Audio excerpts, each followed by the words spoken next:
Channel को subscribe करें और बेल बटन दबाएं और वीडियो को लाइक करें और वीडियो पूरी देखें और वीडियो को लाइक करें और वीडियो पूरी देखें।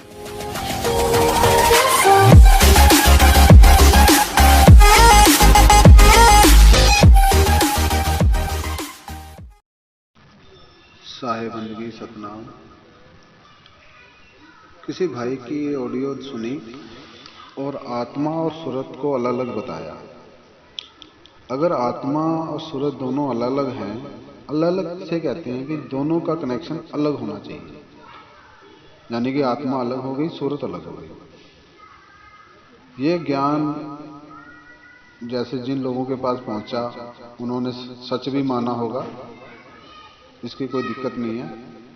अगर ऐसे लोग ये ज्ञान ऐसा नहीं रखेंगे तो आगे की अवस्था आपको कैसे पता लगेगा। ये भी ज्ञान ठीक है, क्योंकि झूठ पकड़ में आना चाहिए पहले, भले ही वो अपनी तरफ से सच बता रहा है, क्योंकि उसकी पहुंच वहां तक है। और दूसरी बात, आत्मा ही सूरत है और सूरत ही आत्मा है। आप इस ऑडियो में महात्मा की आवाज से सुन सकते हैं वो क्या ज्ञान दे रहे हैं। क्योंकि आत्मा अगर सूरत है, जैसे मान लो कि उन्होंने दो शब्द रखे, सूरत को सैलानी बोला गया है, आत्मा को मुकानी, यानी अपने मुकाम पर। अगर आत्मा मुकानी ना हो, मुकान पर ना हो, और मैं बंबई जाना चाहता हूं, तो मैं जीव पूरे शरीर को लेके जाएगा और यहां से मैं बंबई जाऊंगा, वहां देखकर आऊंगा। मैं कहीं पे भी बैठकर बंबई को सूरज के माध्यम से देख सकता हूं। अगर हम सूरत को ही अलग बता दिया, जैसे सूरज की किरण, जब प्रकाश घर में बैठा बंदा देख लेता है तो उसको पता चल जाता है कि सूरज निकल आया, भले सूरज हमने देखा नहीं है। तो उसी प्रकाश से हम अंदाजा लगा लेते हैं कि भी सूरज निकल आया है। तो सूरत कहो चाहे आत्मा कहो, ये दोनों एक ही अवस्था है। जैसे ध्यान कह देते हैं, ध्यान हमारा जाता है और ध्यान ही वापस आता है। और कबीर साहब ने, सदगुरु कबीर साहब ने यहाँ पे एक बहुत अच्छी बात बोली है, सूरत फंसी संसार में, तासे पड़ गयो दूर, सूरत बांध सिर करो, आठों पैर हजूर। अमर लोक से, सतलोक से ये आत्मा तीन लोक में आई, वो स्वयं आके फंसी, क्योंकि परमात्मा नहीं फंसा यहां। परमात्मा तो अपने मुकान पर है ना। कबीर साहब ने सतनाम का जो संदेशा दिया, किसका दिया? परम पुरुष परमात्मा का। तो कबीर साहब ने भी अपने आप को आत्मा कहा है, क्योंकि आत्मा और परम पुरुष परमात्मा जो हो जाता है, उसका जो ध्यान करता है, वो आत्मा भी परम पुरुष परमात्मा हो जाती है। वो कब होती है? जब उस पर आप ध्यान लगाओगे, तब परम पुरुष परमात्मा के दर्शन पाओगे। दर्शन के बिना ये आत्मा परमात्मा के बिना अधूरी है। जब ध्यान मुद्रा पे बैठते हैं, ध्यान लगाते हैं, उस शब्द का ध्यान लगाते हैं, परमात्मा मई का। पहले शब्द मिलेगा, आवाज मिलेगी, आवाज से स्वरूप मिलेगा उस परमात्मा का, जो कि आत्मा ही देख सकती है। और साहब ने एक साखी और रखी है यहाँ पर, पहले आत्म ची फिर परमात्म ची। बिना आत्मा जाने परमात्मा के दर्शन करना असंभव है। तीन लोक में सभी जीव आत्मा आत्मा को परमात्मा कह रही है। अब किसी ने कमेंट बॉक्स में डाला था, वही आत्मा और परमात्मा तो दो हो गई, और वो भाई एक समझ रहा है। अगर परमात्मा एक है तो एक के साथ जुड़ेंगे, तब हम एक होंगे। हम सब एक ही थे, जब हम सतलोक अमरलोक जिसको कहते हैं, ए जीरा अमरलोक का पड़े कल बसाई, एक काल में आ गए हैं। कबीर साहब ने उस परमात्मा का ज्ञान दिया, परम पुरुष परमात्मा।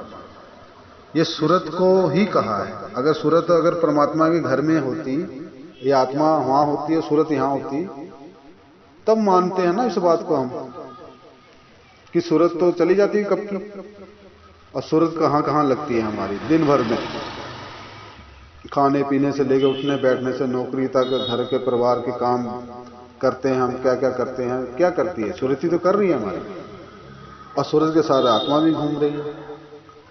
और जहां हम गए नहीं है वहां सूरत लगाएंगे तो हमारे को दृश्य थोड़ी दिखेगा, आपको स्वयं देखकर आना पड़ेगा। जब देख लोगे फिर उसके बाद आप सूरत लगाओगे तो तुम्हारे को चित्र वही दिखेगा।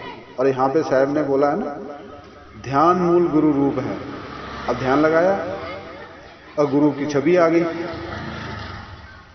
ध्यान मूल गुरु रूप है, यानी कि ध्यान लगाया तब गुरु का रूप नजर आया। और गुरु को तुमने देखे ही नहीं, और गुरु तुम्हारा चाहे प्रतापगढ़ बैठा है, चाहे दिल्ली बैठा है, चाहे बंबई बैठा है, गुरु का नाम सुन लिया तो कैसे सूरत लगेगी तुम्हारी। तो जब आपको कोई ज्ञान देगा तो गुरु के पास जाओगे तब सूरत लगेगी, देखने के बाद सूरत लगेगी, फिर उसको कहीं से भी बैठ के लगा सकते हो आप। सूरत की चेतन धारा को सूरत बोला गया है।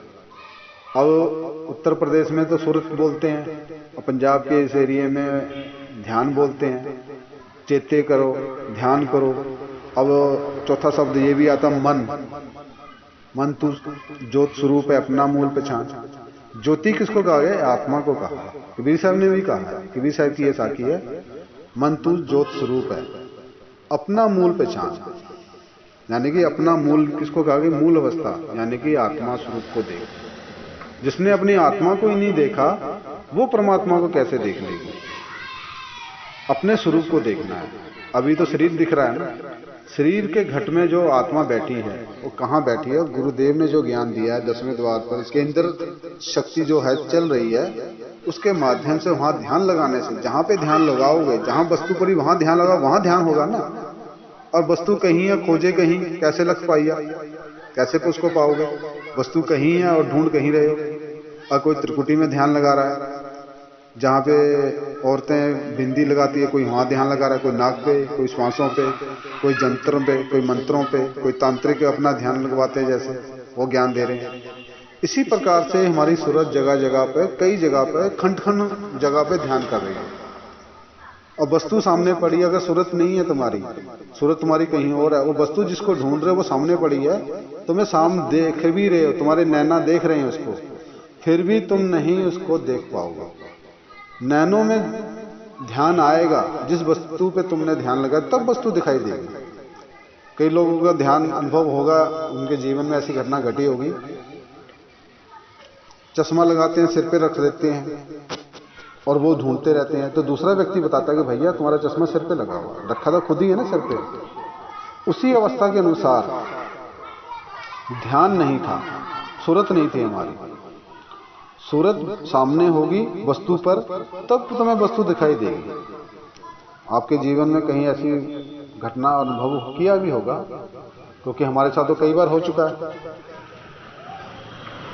तो मैं अपनी वाणी को यहीं से टॉपिक पे विराम देता हूं कि सूरत और आत्मा एक ही वस्तु है, अलग अलग नहीं है। आत्मा और परमात्मा का ज्ञान अपने गुरुदेव से पूछें, उस पर ध्यान कैसे लगाना वो पूछें। और एक विशेष बात मैं आपको और कहने जा रहा हूं, आत्मा शरीर से जब निकल जाती है, ये कहां जाती है? इसका ठोर ठिकाना कहां है? इसका ठोर ठिकाना कहां है? ये कैसे, किस माध्यम से जाएगी और कहां जाएगी? कैसे इसको मुक्ति मिलेगी? कहां से आए हो और कहां हमने जाना है, इतना विचार कर लो, बस तुम्हारा हो गया भाई। मेन विशेष लाइन पे ध्यान रखना, और हर जगह इस ज्ञान की अपने जीवन में कमी हो उसकी पूरी करना। जब तक तुमको ये खोज पूरी नहीं, लक्ष्य नहीं पा लेते हो, कोई तुम्हें भेदी गुरु मिल नहीं जाता, जब तक इसको खोजते रहो कि ये आत्मा को कहाँ जाना है। 3 लोक में कोई बताता है सुन लो, समझ लो, कोई बात नहीं। जब तक तुम्हें आगे का रास्ता नहीं बताता, 3 लोग के परे का ज्ञान नहीं बताता, वो एक शब्द नहीं बताता, जब तक उसका पीछा मत छोड़ो। अगर गुरुदेव नहीं बताने में सक्षम है, कोई बात नहीं, अपने भीतर उसकी तलाश करते रहो। यूट्यूब देखो, उसमें सत्संग सुनो, किसी के माध्यम से सुनो, उसका विचार सुनो, उससे कांटेक्ट करो, तो तब तुम्हें ज्ञान की प्राप्ति होगी। ये खेल इतना आसान नहीं है, इतना समझ लीजिए। ये आग का दरिया है, इसमें डूब के जाना है। यहाँ पे किसी की अवस्था की बात नहीं, यहाँ पे अपने कल्याण की बात है, अपने खुद की बात है। ये सत्संग ऐसी घड़ी है जहां लग जाए मन, आनंद आ जाए, वही सत्संग है। और मेरी आप लोगों से ये वीडियो सुनकर शेयर भी कर देना चाहें, अगर अच्छी लगे।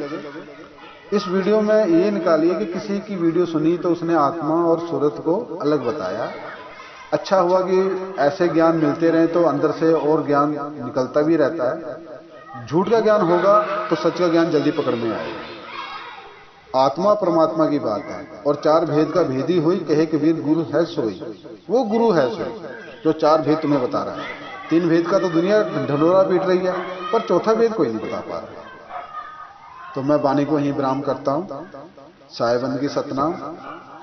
सतगुरु कबीर साहब की जय, सतगुरु बैराग साहब की जय, सतगुरु साधु शरण साहब की जय, सतगुरु मदन साहब की जय, सब संतों की जय, सब भक्तों की जय। साहिबंद की सतनाम।